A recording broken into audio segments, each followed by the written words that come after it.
My husband made me donate a kidney to his mother. Said, prove your family. I did the surgery. Saved her life. 3 days later, still in the hospital, he served me divorce papers. His mother smiled from her bed. Thanks for the kidney. His girlfriend was in the room, wearing an engagement ring. 6 months later, they needed something else. Another organ. They called me desperate. I was still recovering from surgery when my husband handed me divorce papers. 3 days. That's how long he waited after I gave his mother my kidney.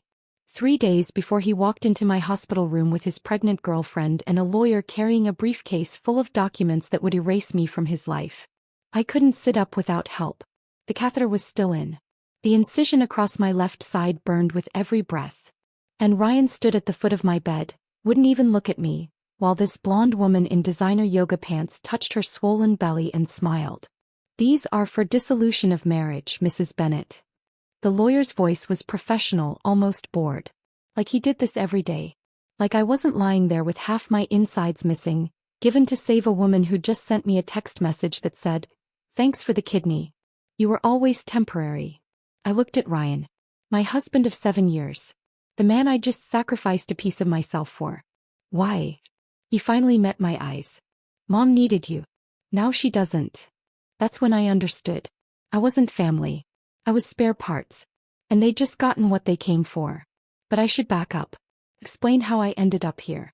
How a high school art teacher from Grand Rapids, Michigan became an organ donor for a woman who saw her as disposable. My name is Maya Parker. Or was Maya Bennett back then.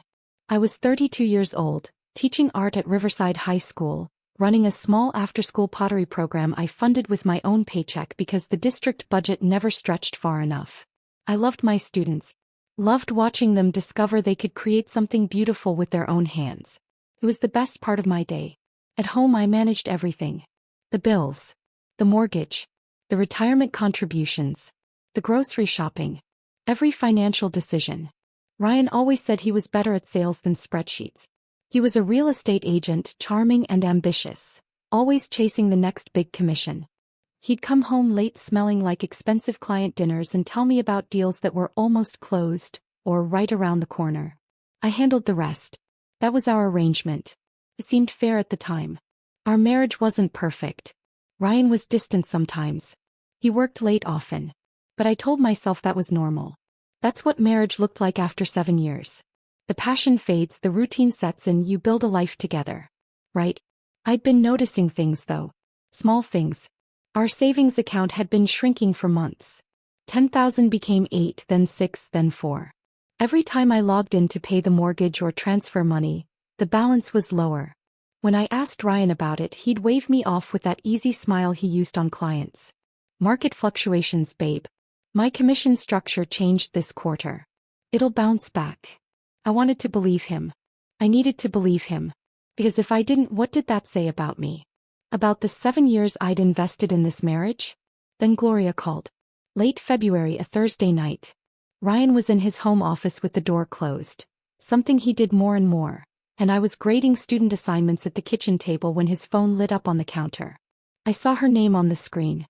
I almost didn't answer. Something told me to pick up. Why, Her voice sounded thin. Fragile. Is Ryan there? He's working. Is everything okay? There was a pause. A breath. Then, my kidneys are failing. Both of them. The doctors say I need a transplant. The room tilted. Gloria was only 63. She'd always seemed healthy, active. The kind of woman who posted about hot yoga classes and green smoothies on Facebook. Oh my God. Gloria, I'm so sorry. What can we do? They're testing the family. Ryan, Donald, Michelle. We'll know soon. Ryan came out of his office 20 minutes later. I told him about the call.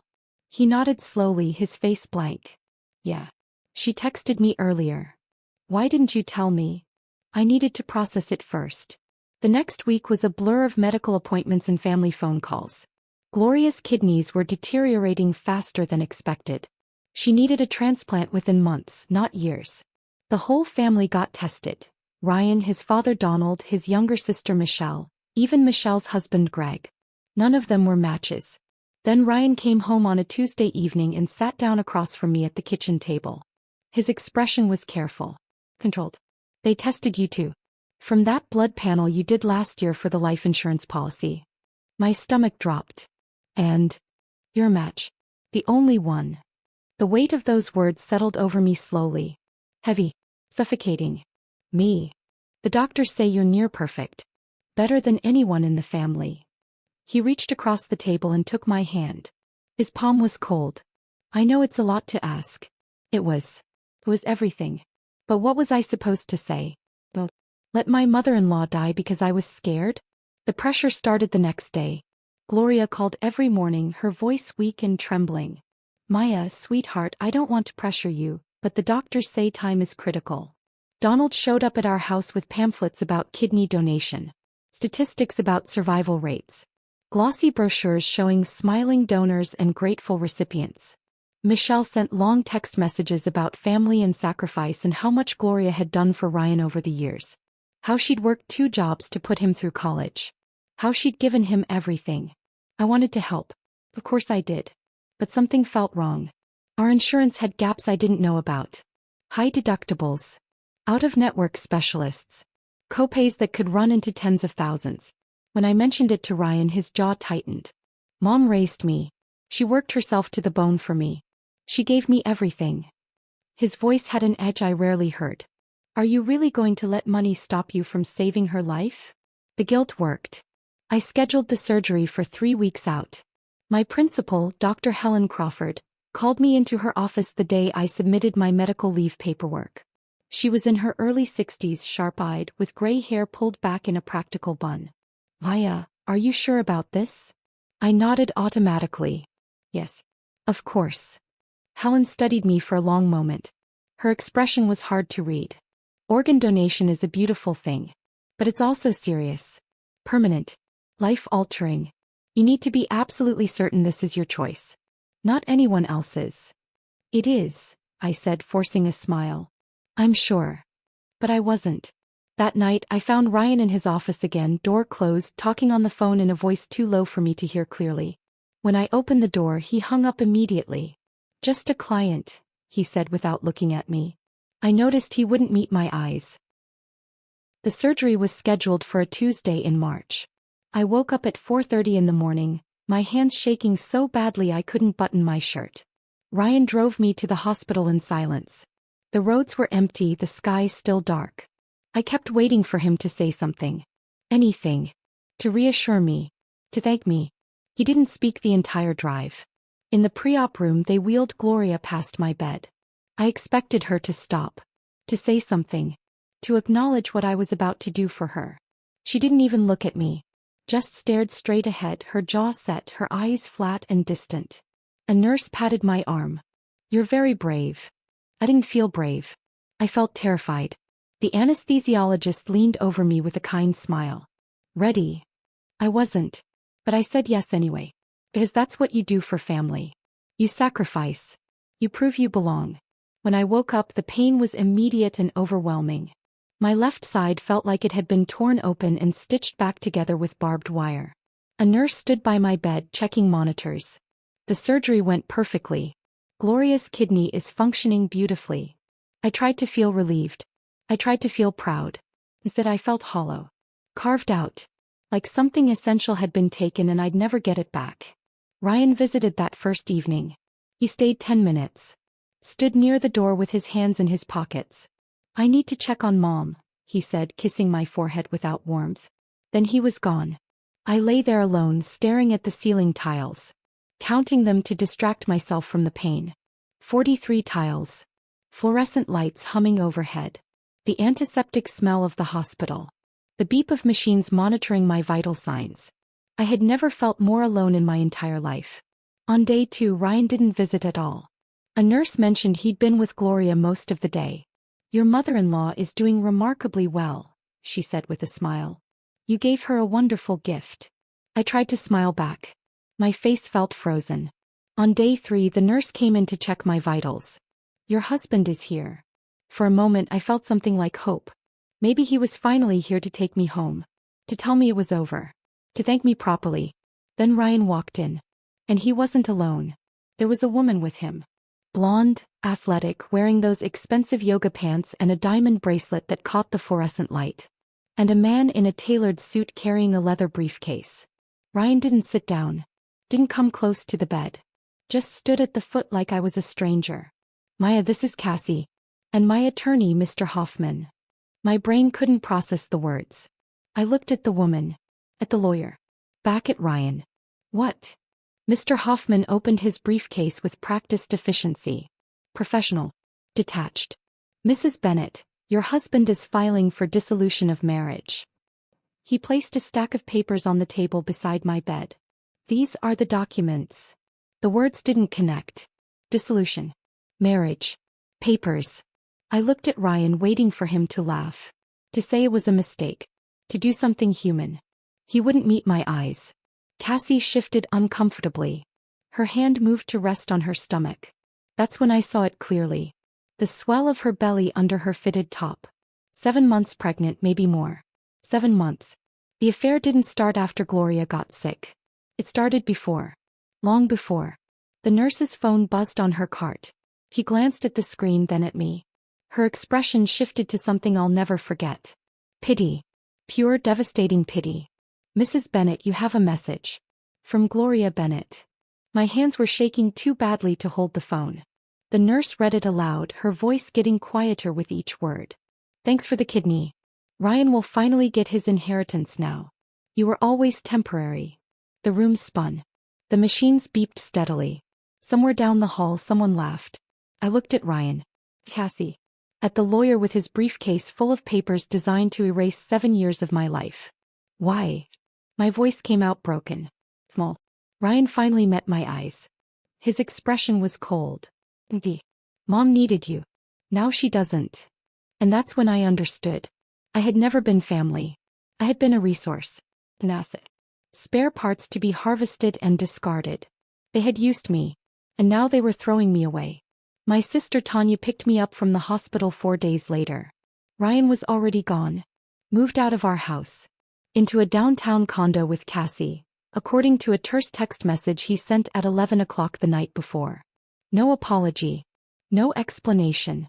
Just an address where I could send any of his remaining belongings. Tanya helped me into the passenger seat of her 10-year-old Honda Civic. Every movement sent pain radiating from the incision. I'd refused the wheelchair the nurse offered, too proud or too stubborn or too broken to accept I couldn't even walk to a car on my own. The drive to Kentwood took 20 minutes. I cried the entire way. Not loud, dramatic crying. Just silent tears running down my face while I stared out the window at a world that looked exactly the same as it had a week ago. Trees budding with early spring growth. People walking dogs. Kids riding bikes. Everything normal. Everything unchanged. Except me. I was completely different. You can stay as long as you need, Tanya said quietly. She kept her eyes on the road. Gave me space to fall apart without commentary. Tanya's apartment was small. 2 bedrooms, 1 bathroom shared with her 2 teenagers. Bryce was 15, tall and quiet, always wearing headphones. Simone was 17, sharp-eyed and protective like her mother. They'd converted the living room into a makeshift recovery space for me. Blankets stacked on the couch, pillows borrowed from their own beds. A folding table set up with water bottles and my prescription pain medication.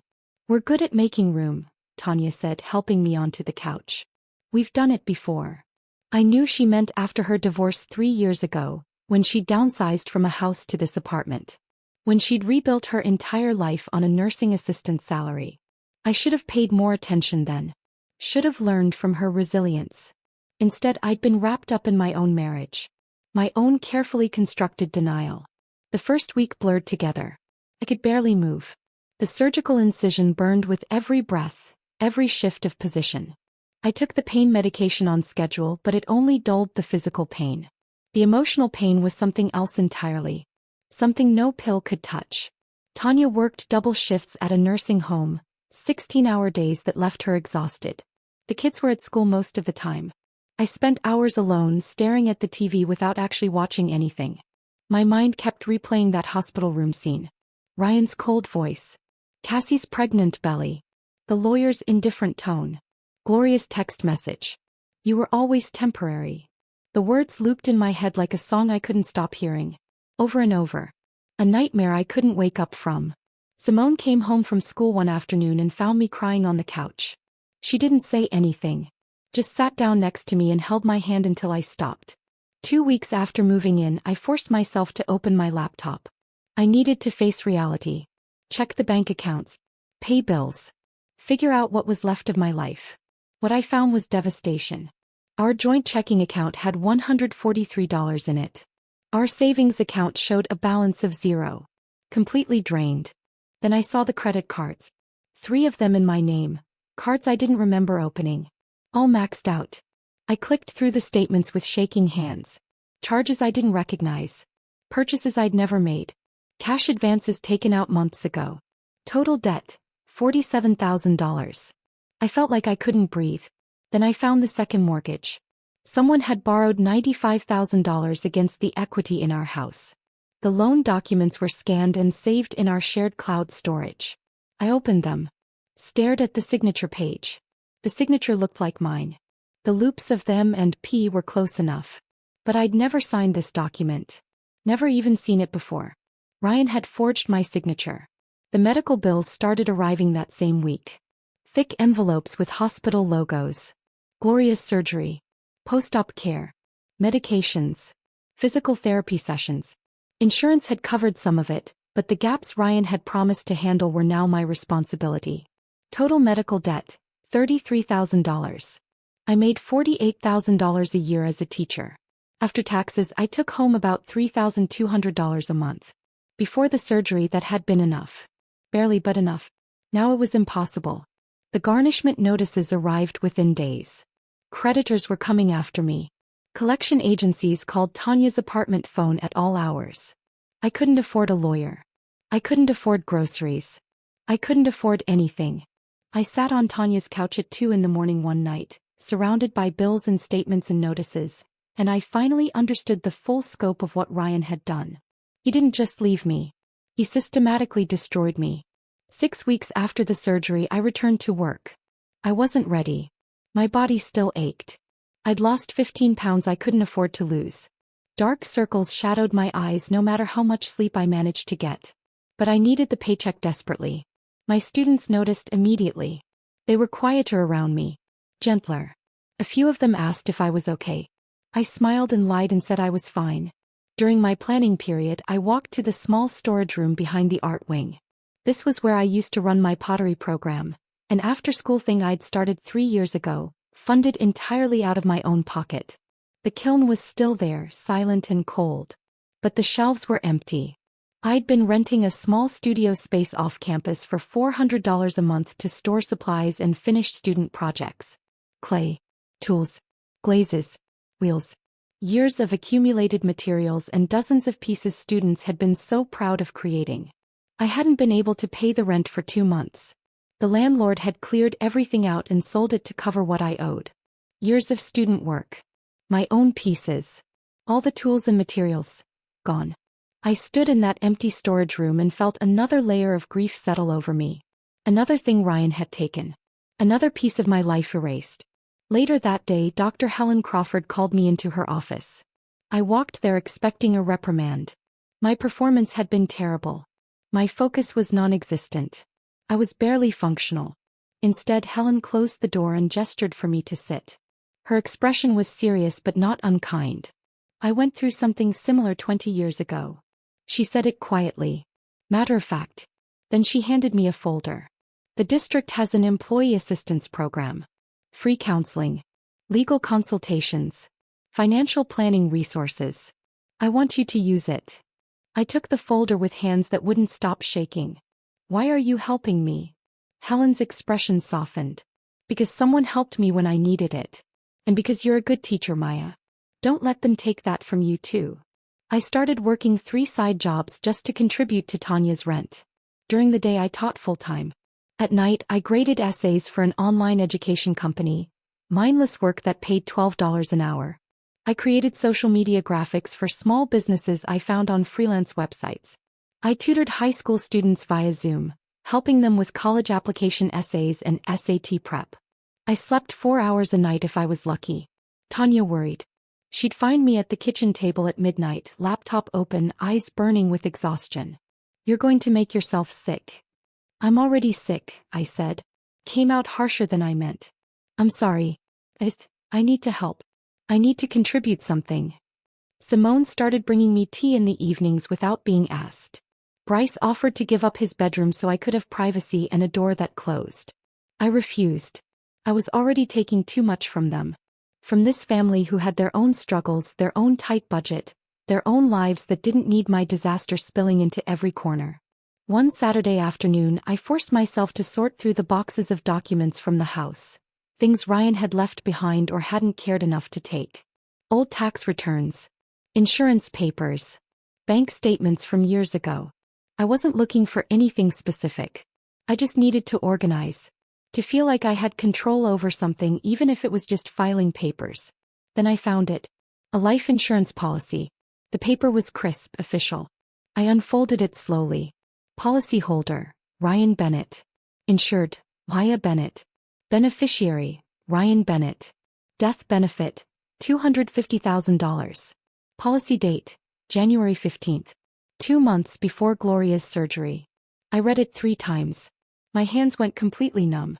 The paper slipped from my fingers and drifted to the floor. If I'd died during surgery, if there'd been complications, an infection, a surgical error, anything, Ryan would have collected $250,000. The timeline clicked into place with sickening clarity. He'd taken out the policy before Gloria even called about needing a transplant. Before the family got tested. Before he knew I was a match. He'd been planning this. I wasn't family. I wasn't even a person to him. I was an investment. An asset. A resource to be extracted and discarded, or cashed in if circumstances aligned correctly. I picked up the policy with shaking hands. Took a photo of it with my phone. Then I found the folder Helen had given me and pulled out the legal aid number. My hands were still trembling when I dialed. A woman answered on the 3rd ring. Legal Aid of Western Michigan. "This is Marcus Webb's office." "I need help," I said. My voice sounded strange. Distant. Like it belonged to someone else. "I think my husband committed fraud. And I think he was hoping I'd die." Marcus Webb met me at his office the following Monday morning. His workspace was small, cluttered with case files and legal textbooks, tucked into a converted house that served as the Legal Aid of Western Michigan headquarters.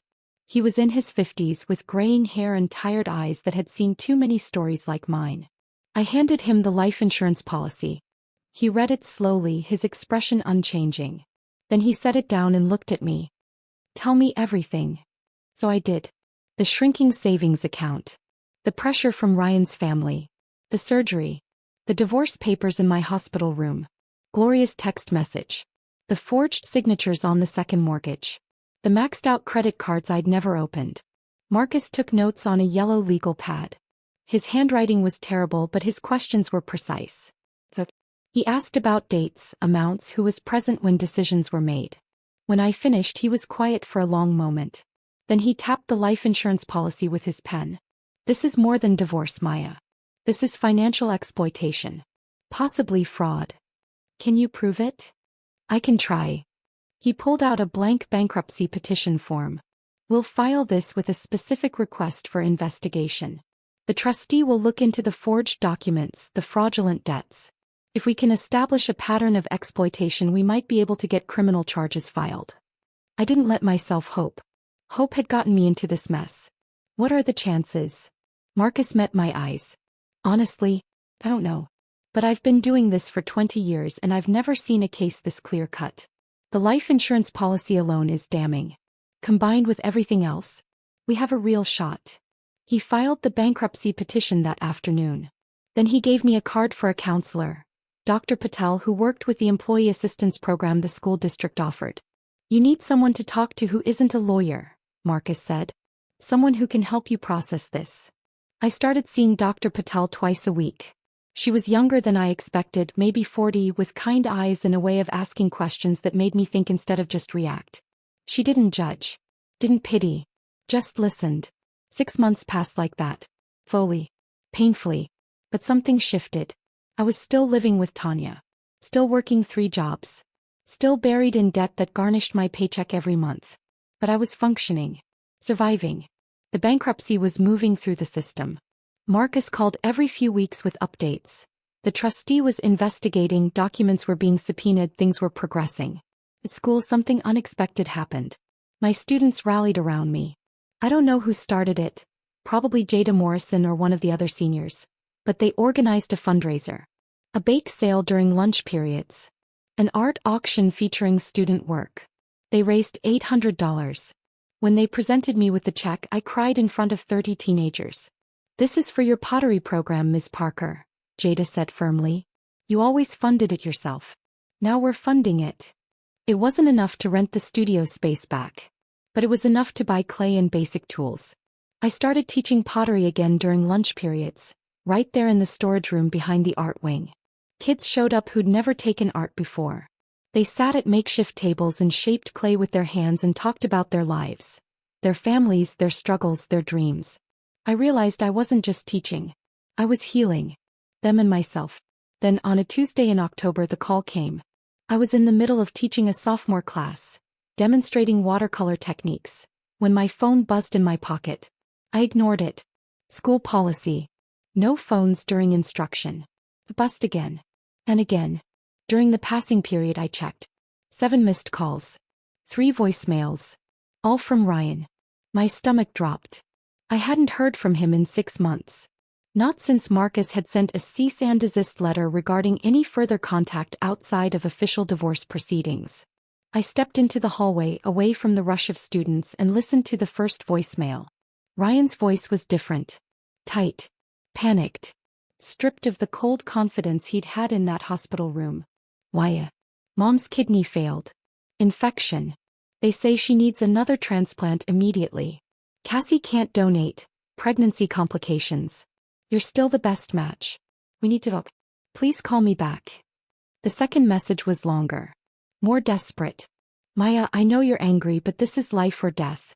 We can work something out. There's money from Mom's estate. We can settle the debt, help you out, whatever you need.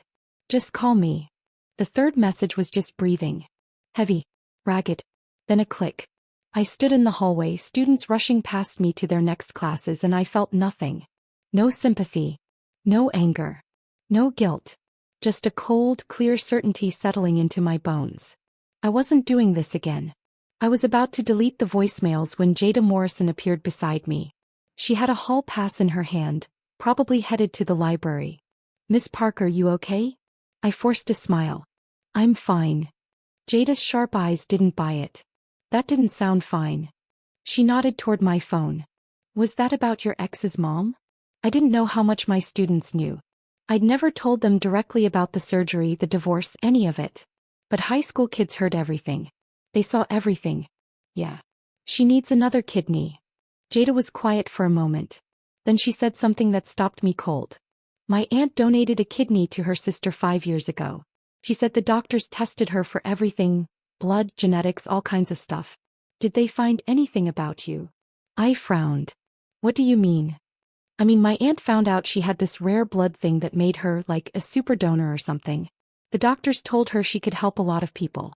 Did they tell you anything like that?" My mind went blank. Then it raced. The donor screening. The endless tests. Blood draws. Tissue typing. Genetic panels. I'd signed so many consent forms I'd stopped reading them. Been poked and prodded and scanned for weeks. The doctors had huddled in conversations I wasn't part of, speaking in medical terminology I didn't understand.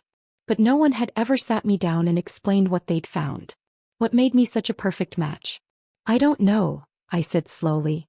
"They never told me." Jada's expression shifted to something like concern. "You should find out, Miss Parker. My aunt said it was important. Like really important." The bell rang. Jada hurried off to class.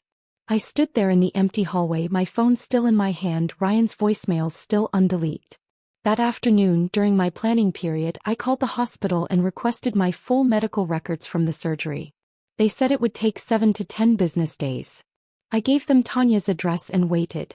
The records arrived a week later. 63 pages. Single-spaced medical documentation, test results, surgical notes, post-op assessments. I sat at Tanya's kitchen table after midnight, everyone else asleep, and read every word. Most of it was technical jargon I didn't understand. abbreviations, numbers, medical codes. But buried on page 47 in a section labeled Donor Compatibility Assessment, I found it. Patient exhibits rare HLA haplotype configuration, B57-01, DRB103-01, DQB1201, with extraordinary cross-match compatibility across multiple tissue groups. Universal donor potential noted for specific recipient populations.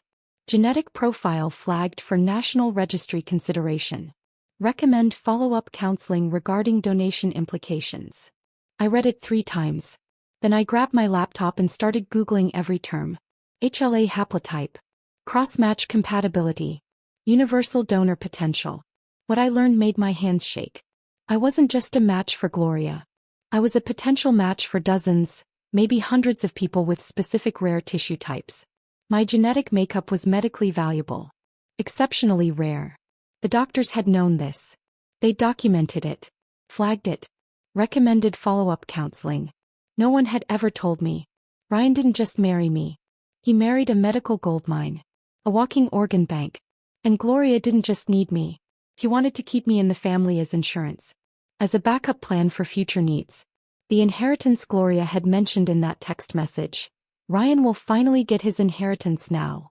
It wasn't about money. Or maybe it was, but it was also about this. About keeping me accessible. About maintaining control over a resource they saw as theirs. Ryan's family didn't see me as a person. They saw me as spare parts. Renewable. Harvestable. I closed the laptop. Sat in the dark kitchen listening to Tanya snore softly in the next room. The refrigerator hummed. The heater kicked on. And something inside me hardened into steel. I picked up my phone and called Marcus Webb. He answered on the second ring, his voice groggy. Maya? It's 1 a.m. I need to show you something, I said. My voice was steady. Come. And then I need you to help me make sure they never do this to anyone else. Marcus met me at a coffee shop near the courthouse the next morning. I brought everything. The medical records with the genetic compatibility assessment highlighted. The life insurance policy. Printed copies of every fraudulent credit card statement. The forged second mortgage documents. Bank statements showing the systematic draining of our accounts. I'd organized it all into a folder, chronological, labeled with sticky notes. Marcus ordered 2 coffees and spread the documents across the table.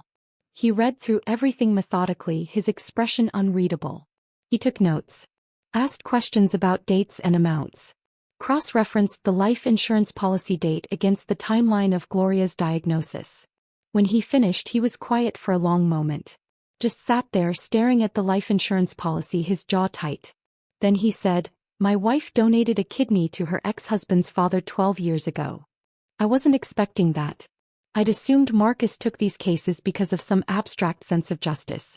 Not because of something personal." Marcus stared at his coffee. Didn't drink it. Her name was Rebecca. She was 28. They'd been married 3 years. The father needed a transplant and Rebecca volunteered because she loved him. Wanted to prove she was committed to the family. His voice was flat, practiced like he'd told this story before, but it still hurt. 2 weeks after the surgery, while she was still recovering, he served her with divorce papers. Turns out he'd been cheating for months. She was devastated. He paused. Took a breath. Then the medical bills came. He'd stuck her with all the debt. She couldn't work. Couldn't pay. Lost her apartment.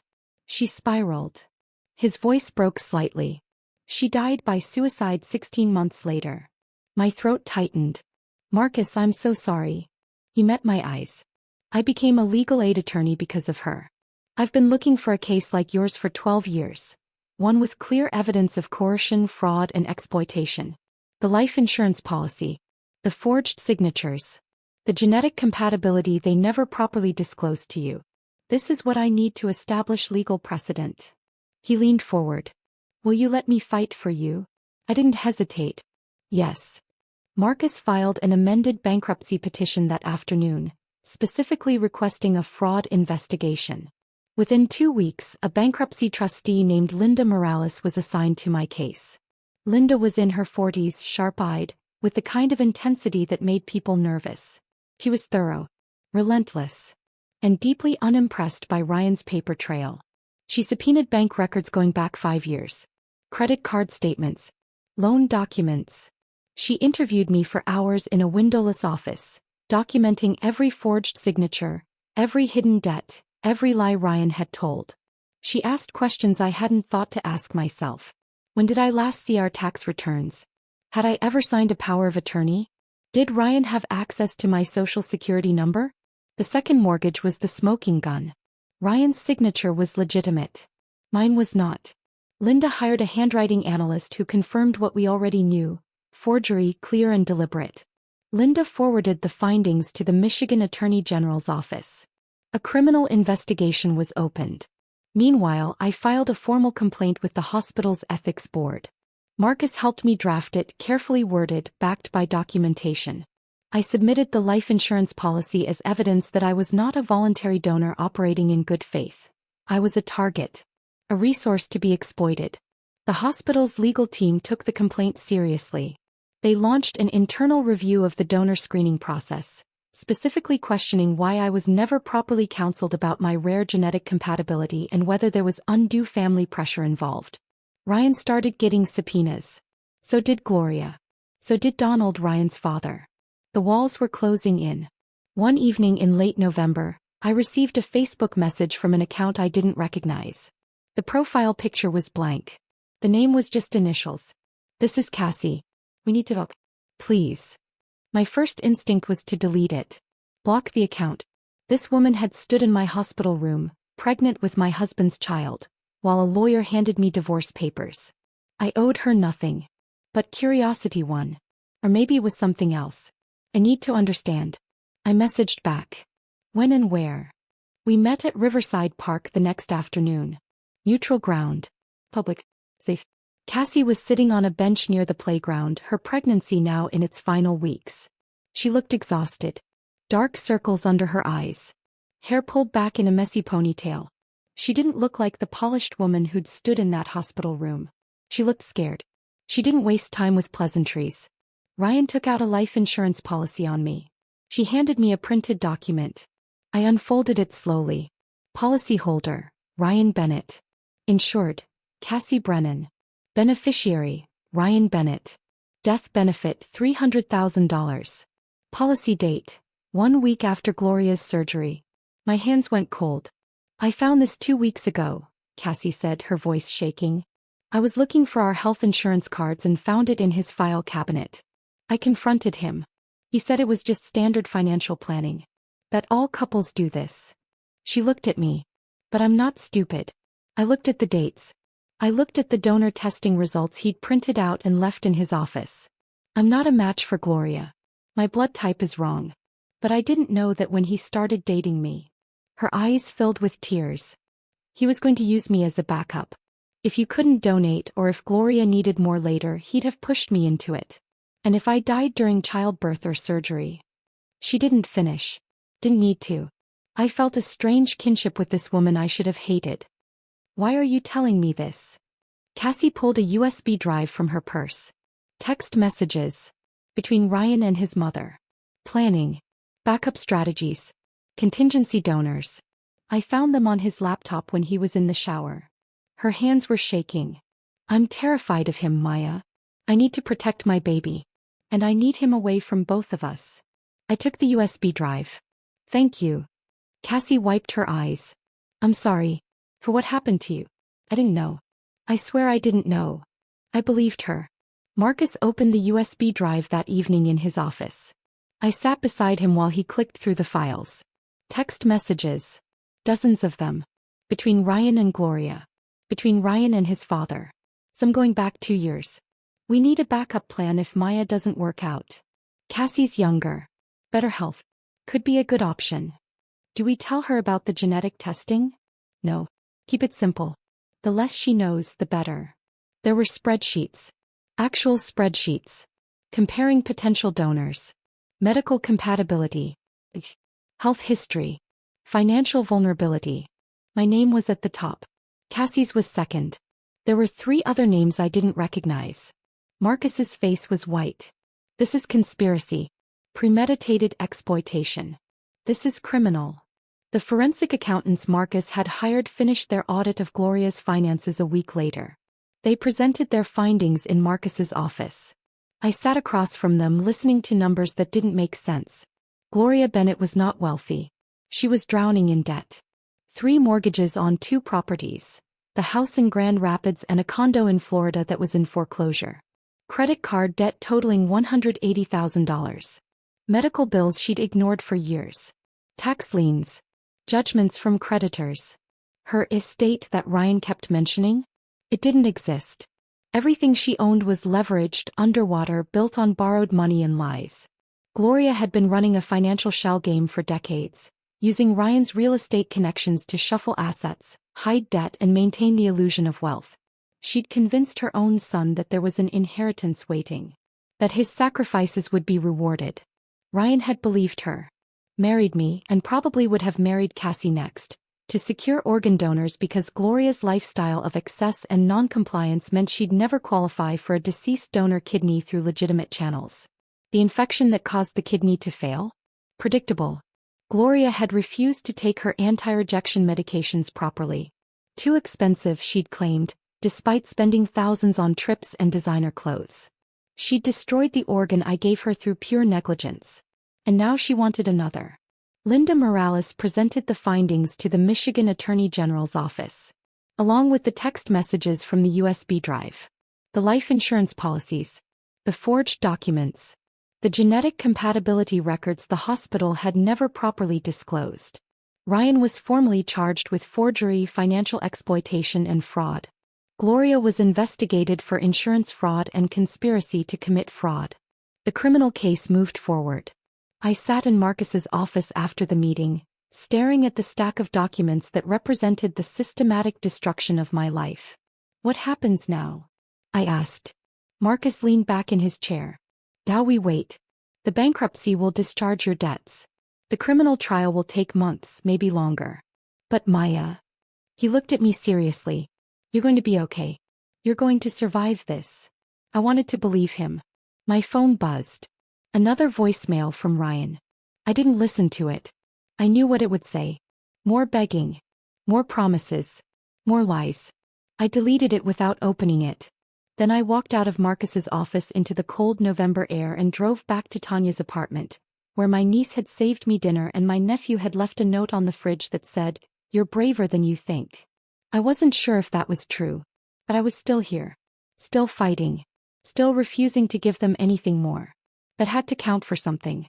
Ryan called me one final time. It was a Friday afternoon. I was in my classroom cleaning paintbrushes after school when my phone rang. I didn't recognize the number, but something told me to answer. I put it on speaker. Marcus was still in the building. We'd planned to meet about the upcoming trial, so I texted him to come to my classroom. He arrived just as Ryan started talking.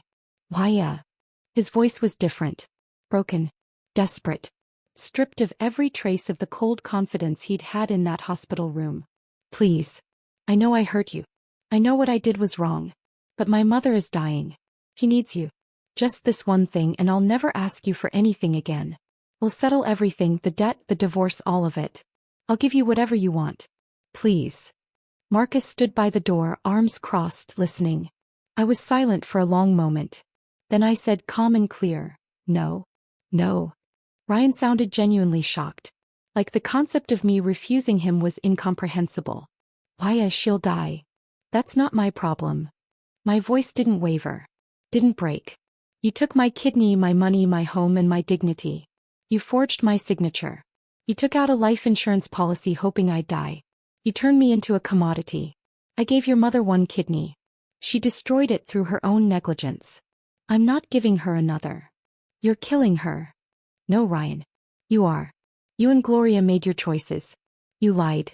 You manipulated. You exploited. Now live with the consequences. I paused. Don't call me again. I hung up. Marcus placed a legal document on my desk. Sign this. It's a formal refusal of donation request, protecting you from any future legal claims that you abandoned Gloria or acted with malice. You're asserting your bodily autonomy. I signed without hesitation. 2 weeks later, Ryan was arraigned on fraud charges. He pleaded not guilty. His attorney argued that the forged signatures were misunderstandings, that the life insurance policy was standard financial planning, that everything could be explained. The judge set trial for 8 months out. Gloria survived on dialysis. She was placed on the transplant list, but her history of non-compliance, the missed medications, the refused follow-up appointments, the infection she'd caused through negligence, made her low priority. She'd wait years for a kidney if she ever got one at all. I didn't feel guilty. I felt free. My bankruptcy was discharged 4 months after filing. Every fraudulent debt, the credit cards I'd never opened, the second mortgage with my forged signature, the medical bills Ryan had stuck me with, was wiped clean. I didn't get rich. I got free. My credit score was destroyed. It would take years to rebuild. But I didn't care. I was alive. I was employed. I had Tanya, Bryce, Simone, my students, and a future that wasn't buried under Ryan's lies. Marcus didn't charge me a single cent. When I tried to pay him something, anything, he refused. My wife didn't get justice, he told me on the courthouse steps after the discharge hearing. His eyes were distant, remembering. But you did. That's enough for me. I hugged him. This quiet man who'd fought for me when no one else would. Who'd seen his wife's story and mine and decided it wouldn't end the same way. I returned to teaching full-time without the crushing weight of 3 side jobs. I started sleeping 6 hours a night instead of 4. I gained back the weight I'd lost. Color returned to my face. My students noticed. "Miss Parker, you look different," one of them said. "Better." The pottery program grew. 20 students now, meeting during lunch and after school. Dr. Helen Crawford approved a small budget for supplies. Not much, but enough. We worked in the storage room behind the art wing, shaping clay with our hands, creating something beautiful from raw earth. I told them the truth one day when a student asked why I loved pottery so much. You can break something and rebuild it. It won't look the same, but it can still be strong. Maybe stronger than before. They understood what I meant. I started a blog on a Saturday night in March. I called it The Cost of Giving, Financial Literacy for Women Leaving Abuse. The first post was my story. Written plainly. No embellishment. Just facts.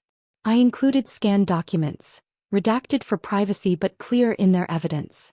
The life insurance policy. The forged mortgage. The medical records showing the genetic compatibility no one had explained to me. I wrote about the signs I'd missed. The red flags I'd ignored. The coercion disguised as family loyalty. The systematic financial destruction. I posted it at 11 o'clock on a Saturday night and expected maybe 10 people to read it. By Monday morning, the post had 3,000 views. By the end of the week, 15,000. Women commented, sharing their own stories. Some had donated organs. Some had donated money to partners who betrayed them. Some had donated years of their lives to men who saw them as resources to be exploited and discarded. I kept writing. I posted about protecting yourself financially before marriage. Understanding medical debt. Recognizing financial abuse. The warning signs of coercion. Legal resources for fraud victims. Marcus Webb contributed guest posts about legal protections. Dr. Patel wrote about trauma and recovery. Other women sent me their stories and I shared them with permission. Within 6 months, I had 50,000 followers. News outlets reached out. I was interviewed on a local podcast, then a regional radio show.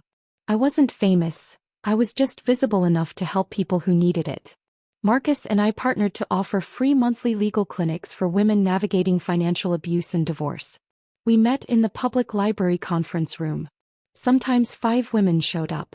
Sometimes 20. Every single one of them mattered. 2 years after the divorce, I received a letter from the hospital. I opened it at Tanya's kitchen table on a Tuesday morning. The letterhead was official. My hands shook as I read. My rare genetic compatibility had been added to the National Organ Donor Registry, not for living donation but for deceased donor coordination. If I ever died, my organs could save multiple lives. But that wasn't all. The letter explained that my genetic profile had already been used, with my permission, granted through proper consent this time, to match 3 transplant recipients with deceased donors who shared similar rare markers. A single father in Ohio. A college student in Illinois. A grandmother in Indiana. My genetic information had helped save them. I didn't give them my organs. But my existence in the database helped doctors make connections they wouldn't have found otherwise. I read the letter 3 times. Then I framed it. Not because I was proud, though I was, but because it reminded me of something essential. What I gave was my choice now. On my terms.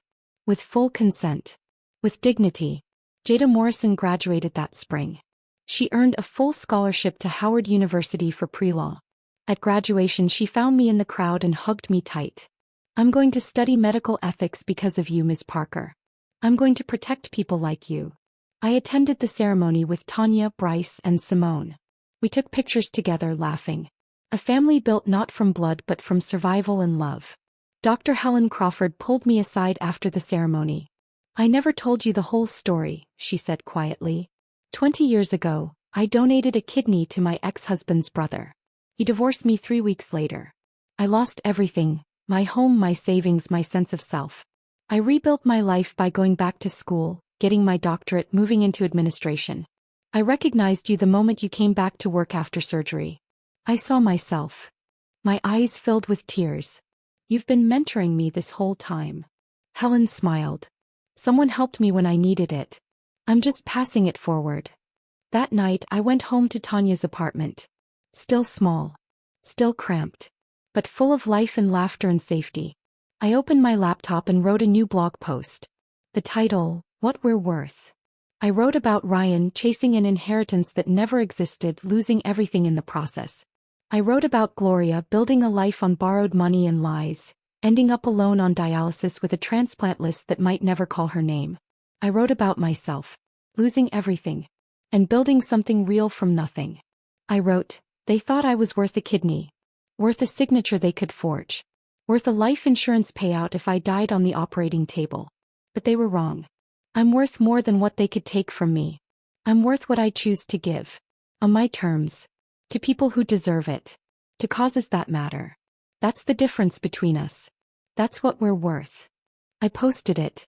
Then I closed the laptop, made tea and sat with Tanya on the couch. We watched a movie. We laughed. Outside, the Michigan winter was brutal and cold. But inside it was warm. I had survived.